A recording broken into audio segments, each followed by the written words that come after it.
Hello, last time I reviewed the Shadow Dark RPG, and I've had a suggestion from Spencer from the Keep on the Borderlands podcast to look at a game called 5B, which is the 5th edition BX Hybrid. Apparently it does something in a similar sort of vein to Shadow Dark. That's adapting the 5th edition rules for an old school type game, and it does it in 35 pages. And in the OSR tradition, it's looking at rulings over rules. It's a flexible system, and key to the gameplay is keeping an open dialogue with everyone at the table. It's got 4 classes, it's XP for gold, it's got some safety tools, creatures, reactions and morale, theatre of the mind measurements, on the fly roll to cast spells, slimmed down 3-volume format, and loads of examples for everything included. This is £3.92 by Dank Dungeons on Drive-Thru-RPG, so let's check out 5B. So we're going to start off with the Player's Guide. So it's very similar to any 5th edition OSR game.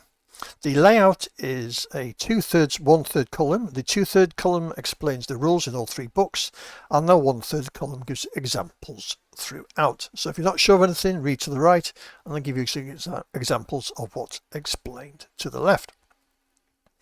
So you only roll to resolve, and it's a D20 roll with bonuses, and you're trying to beat a difficulty class or a target number. Obviously, you only roll to resolve conflict and avoid risk, or when a random outcome is important.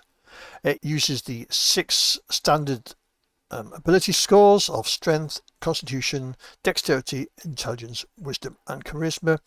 It gives ranges from 3 to 18, and depending on the score it gives a bonus.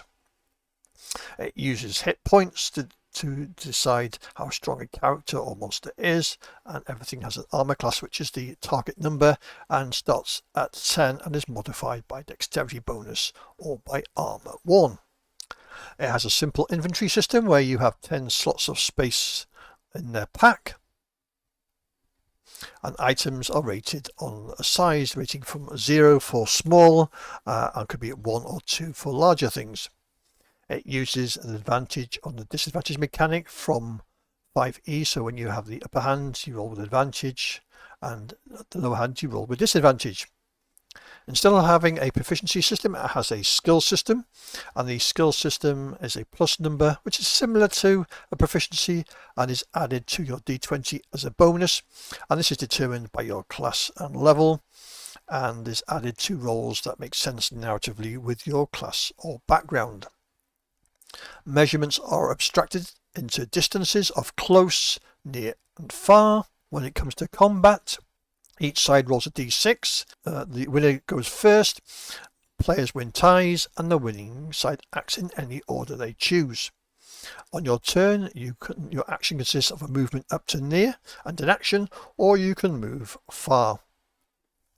After everyone has acted, the GM may roll morale for any applicable NPCs, and it continues in rounds. So you roll for your 6 abilities, and it's 4d6, keep the highest 3, which gives you a modifier of -4 to +5, with the average being around 0 + 1. Then you have 2 traits that you determine, which is your primary and secondary traits. Your primary trait is your character's upbringing, or how they spent a large portion of their life, and this adds a +2 to one ability score and +1 to another, or +1 to all ability scores. Your secondary trait represents your special capabilities of your character and falls into 2 categories: talents and powers. Talents are your general training or expertise. Powers are a special thing that sets your character apart, and these are usually supernatural, physical, passive or active powers. And you write a sentence indicating where the power comes from and work with the GM to sort out some short mechanical effect for it. So there are 4 classes. Each class has a hit dice ranging from a D12 for a fighter, D8 for a thief, D8 for a cleric, and D6 for a magic user. Each class has talents to 2 of your abilities, so like strength and constitution or dexterity and charisma saves, what weapons, armor, and any sort of a specific test that you may have a talent in. Then there is usually a feat or special ability. So for example, the fighter's feat is a deed of impressive athleticism, while the thief has a sneak attack and a reaction. Then for each of the classes, what happens at level up, which takes us on to spellcasting. Spellcasting is freeform, and then you roll intelligence or wisdom to make a spell cast, and depending on your level you have a difficulty class.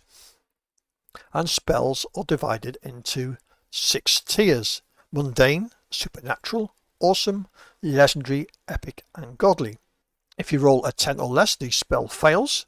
Otherwise you make a roll, and the higher you roll, the better class of spell and spell effect you can cast, up to a limit. So for example, on levels 1 to 4 you can cast mundane to awesome spells, while at levels 17 to 20 it's awesome to godly spells.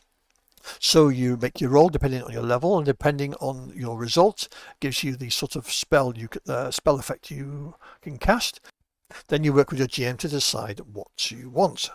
Mundane spells are minor natural phenomena. Supernatural is obvious but minor displays of magic. Awesome, impressive and powerful but limited spells. Legendaries are wondrous and impactful. Epic, extreme displays of power that few have seen. And godly, powers only resolved for your deity. When it comes to armor, the armor adds a plus bonus to your armor class along with your dexterity. Like in 5e, heavy armor adds no dex bonus. Medium armor is only up to +2 bonus. It also tells you how many spaces it takes up of your inventory. Weapons are divided into the die type. So D4 weapons are club, dagger, sling. D10 weapons are weapons like longsword, pike, and crossbow. Light weapons can be used in the offhand, but with no damage modifier. Finesse weapons can use your dex modifier to hit and damage instead of strength. Versatile can be wielded one-handed or two-handed. Range can be thrown, and two-handed weapons require 2 hands to wield, so nice and simple. We list a list of mundane items with their cost and how much spaces they are, and then we finish off with an example playing the player's guide, and that is 10 pages. Next up is the Games Master Guide. So this gives advice to game masters, explains what are rulings over rules, safety tools using possible lines and veils, how to run the play, giving event roles, how to decide on actions, how to use your descriptions, and what to do in end phase. There's a simple D4 event table that when you need to roll, and it gives you either an encounter, a discovery, a locality, or time. There's guidelines on balancing encounters, layers of information, telegraphing danger, how to set your difficulty class, which is a number between 5 and 30. 5 is easy, 30 is nearly impossible, very familiar to 5e players.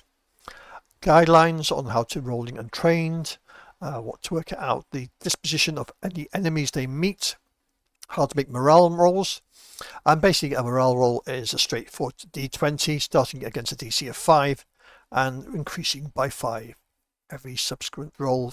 How to adjudicate traits, how to create drama, how to generate prayers for your deities, how to negotiate spells for your spellcasters.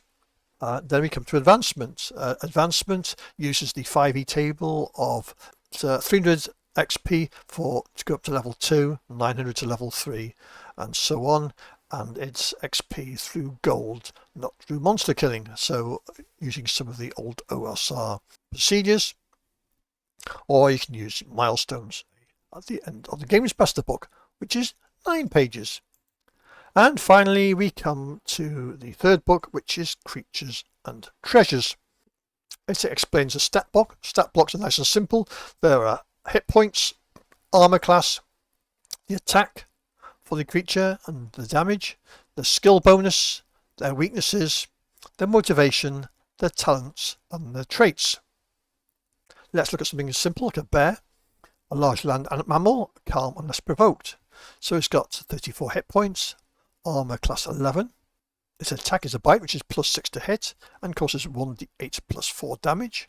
A claw, which is also +6 to hit and 2d6 plus 4 damage. Its skill is +5 and its weakness is -4. A bear's motivation is to live in nature. And for all its talents, which is obviously the +5 skill, is brute force. So anything using brute force, you would add +5 to the d20 roll.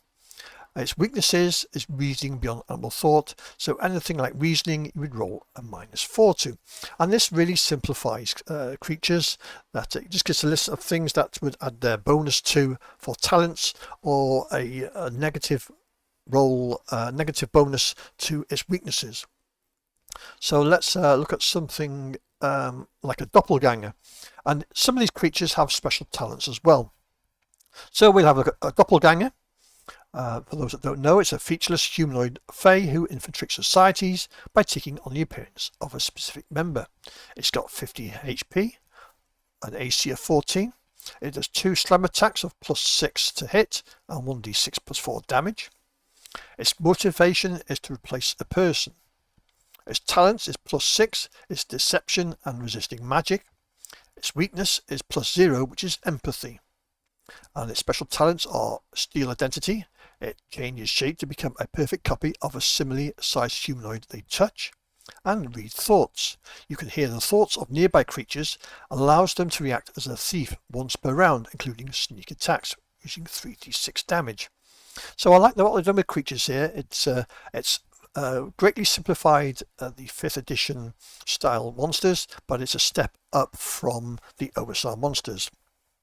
Downside is we don't get any rules on how to create OSR monsters into the 5B monsters, nor do we get any advice on how to create convert 5E creatures to 5B. But we've got some nice examples there, and an experienced GM can probably do some work on this. And there's a nice range of creatures from orcs, trolls, zombies, the usual sort. Then we have some treasure tables, which gives the amount of gold that a creature may have, depending on their tier and how many there are from a single creature up to a large horde. Then we've got a list of some treasures, and it covers things like amulets, magical ropes, magic weapons, magic armor, some treasures, uncommon treasures, rare treasures, very rare treasures, and legendary. So some tables to roll on there, give you some ideas. And it finishes off with a quick reference guide. This one is 16 pages. So thanks for the recommendations to Spencer. I think 5B is another one to look at if you want something a bit similar to 5E, but you don't want to play 5E. It definitely is an alternative to Shadow Dark if you haven't backed Shadow Dark. It's got some good ideas in here. Maybe some of these ideas you can add to your 5E game. But for the price under £4, I think it's a little cracker, this one. So please do check out 5B. This is by Dank Dungeons, written by Lex Mandrake and Harold Masson. And I'll leave a link in the show notes. As always, thanks for listening. I'll catch you all on the flip side.